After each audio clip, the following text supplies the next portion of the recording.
Allô, allô. Allô, allô.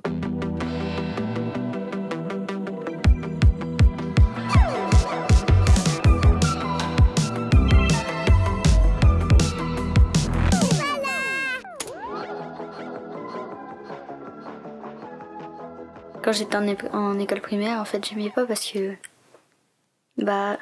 les profs ils faisaient du harcèlement et ils parlaient mal. Et quand c'est nous, on parlait mal, en fait, on se prenait des punitions directes. Dans la cour, avant tout le monde me tapait, du coup, avant j'allais voir tous les profs, je disais madame, il fait que de me taper. Du coup, après j'ai commencé à taper tout le monde, donc après ils ont vu et après ils m'ont fait du harcèlement. Et ils faisaient quoi comme harcèlement, les profs? Ils disaient t'es nul, tais-toi avec tes grandes dents de lapin, t'es horrible, t'es affreux, des trucs comme ça.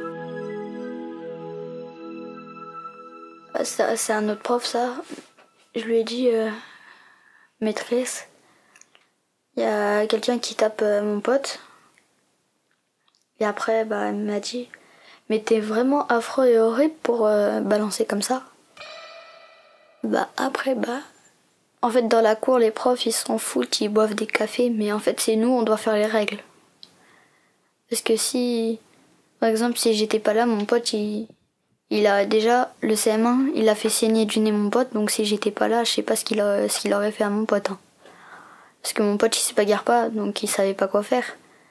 Et tous mes autres potes, ils étaient, non, allez le défendre. Je sais pas, moi. C'est le plus grand et le plus fort qui gagne, en fait. C'était ça, la loi. Là encore, j'ai envie, vu que je suis au collège, j'ai envie d'aller les voir et de leur dire bande de trous du cul. Mais maman, elle veut pas. Ça te faisait te sentir comment qu'ils te harcelaient, les profs? Humiliée et ça m'énervait en même temps. Voilà, j'avais une boule dans le ventre, j'avais mal à la tête. En fait, j'y allais juste pour voir mes potes, quoi. En plus, c'était même pas des élèves qui m'harcelaient. Le pire, c'était des profs. Il te faisait quoi, ton ancien prof? En fait, je lui ai dit une fois, maître, la table elle est trop petite. Et elle a dit, il faut adapter les tables au niveau de l'élève. Donc ça veut dire que j'ai un petit niveau. En gros, il a voulu dire ça. Ça t'a vexé? Ouais. J'avais envie de lui foutre une droite. C'était devant tout le monde? Il faisait tout le temps des trucs comme ça? Ouais. Genre, je le disais à ma mère et après, je m'en battais les steaks. Et ta mère, elle disait quoi? Je vais aller le voir, lui, on va voir. Elle a été voir au moins 100 fois dans l'année. Et il s'est passé quoi? Des rendez-vous avec la directrice, le prof, moi, la directrice. Et c'était énervant. Et ça a résolu le problème? Non. Parce que lui, c'est un trou du cul, le prof, mon ancien prof. Il savait même pas que j'étais dysorthographique. Il m'avait dit, il faut rabaisser les tables au niveau de l'élève. Il m'avait dit, tais-toi avec tes dents de lapin. Du coup, moi, pour me calmer sur lui, j'ai écrit un texte de rap. Et ça m'a calmé, quoi. T'as écrit quoi dans le texte? C'est pas de ma faute s'il fait 20 cm, du coup, il a pas plus de 40 poils sur la tête. Des trucs comme ça. T'as écrit des trucs méchants sur lui pour te défouler? Ouais. Tu te rappelles de quoi d'autre dans le texte? Ouais. Il me fait du harcèlement, mais moi je tiens moralement. Des trucs comme ça. C'est quoi ta phrase préférée de ton texte que t'as écrit? Il me fait du harcèlement, mais moi je tiens moralement. Il se moque de moi avec mes dents de lapin. Ouais, lui on dirait un petit nain. En plus, c'est vrai, il faisait 1m40. Ça t'a soulagé de faire ça? Oui. En fait, parce que lui, tu pouvais pas le taper. Bah non, c'était un prof. Si ça avait été un élève, tu l'aurais tapé. Ah ouais, beaucoup. Mais là, t'étais obligée de faire autrement. Donc j'ai fait ça. Est-ce que tu penses que ça pourrait t'aider aussi d'écrire des textes pour d'autres personnes qui t'énervent? Non, là c'était juste pour me défouler, mais non, il n'y a plus personne qui m'énerve. Maintenant, il n'y a que des gens bien dans mon école. Maintenant, c'est quoi ton école? En fait, je suis dans un collège privé qui s'appelle Alexandre Dumas et c'est une école spécialisée dans les domaines des enfants quand ils sont par exemple, moi je suis dyslexique et dysorthographique. Ça veut dire quoi? Dyslexique, je crois c'est on inverse les lettres, donc par exemple B et P, je les inverse des fois. et dysorthographique, c'est faute d'orthographe. On n'arrive pas à retenir, vite fait. Et à l'école, ça a quoi comme conséquence? Bah, dans les dictées, je fais beaucoup de fautes. Et même dans les contrôles. Et est-ce que c'est en rapport avec le fait que t'as du mal à te concentrer? Un peu, oui. Pourquoi? Parce que dans la classe, il y a trop de bruit. Donc ta maman, tu m'as dit qu'elle allait voir les profs pour leur dire d'arrêter de te harceler. Et après, elle t'a trouvé une école différente. Elle fait plein d'efforts pour toi, pour que tu te sentes bien. Bah oui, elle fait vraiment beaucoup d'efforts pour moi, donc je la remercie. Mais déjà, je me sens mieux dans l'école là où je suis, par rapport à l'ancienne. Et Carline aussi, elle a aidé à trouver. Et merci Carline d'avoir trouvé cette école. Et tu sens que ça t'aide d'être dans un nouvel établissement? Oui. Oui, parce que c'est pas... Déjà, les profs, ils sont plus gentils. Et dans la cour, il y a des règles déjà, donc il n'y a jamais de bagarre.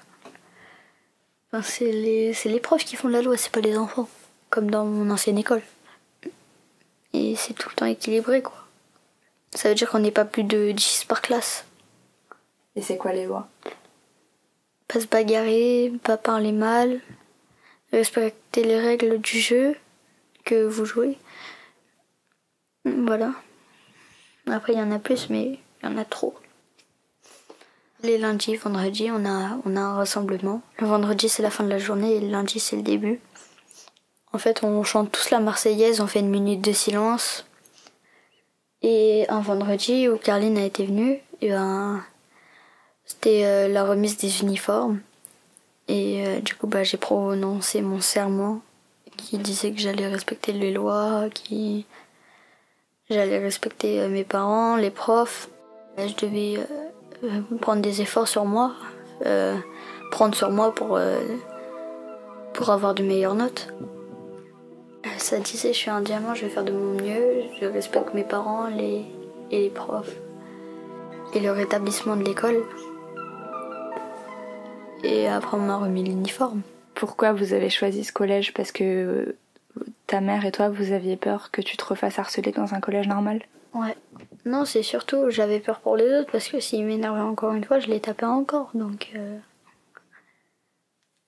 Parce que de un pour ça, et de deux parce que j'avais envie d'aller dans un collège où on se respecte tous entre nous. Donc on va passer au dessin. Tu connais les règles? Oui. C'est quoi les règles? Il faut utiliser que les 3 couleurs, ça va être chaud. Tu te sens calme quand tu dessines? Ouais, ça me détend. À ton avis, pourquoi quand tu dessines, t'arrives à te concentrer? Je sais pas. Parce que peut-être qu'il faut de la concentration pour bien dessiner. Qu'est-ce que tu voudrais savoir sur d'autres enfants? S'ils se sentent bien à l'école. C'est important pour toi? Oui, parce que je veux pas que ça fasse comme moi, quoi. Est-ce que t'as un dernier mot pour la fin? Non. Essaye encore. Merci. Pourquoi? D'avoir fait l'enregistrement avec moi. Ah, on va de rien. Voilà.